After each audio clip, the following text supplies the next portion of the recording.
台中乐器节伫后里来举办，那培养着未来的新人，嘛互人看到台中丰富多元的面貌。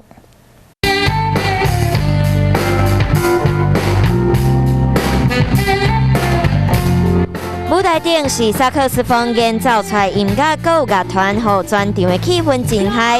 第16届台中乐器节今年搁一摆来到有萨克斯风故乡之称的后里举办，邀请到真侪国内杰出的演艺团队现场演出，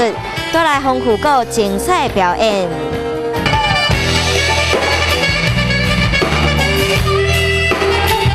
今年台中乐器节除了有一系列的表演节目以外，这摆嘛举办乐器演奏决赛，总奖金30万块。今年邀请爵士鼓、萨克斯风、皮纳等等优秀的选手来参加。其中去年捌伫萨克斯风学生组摕到第2名的视障学生周宪伟，今年搁来参加，靠着伊的音乐和自信的演出，顺利摕到萨克斯风学生组第1名。第1名周宣伟同学，然后我就有点惊讶。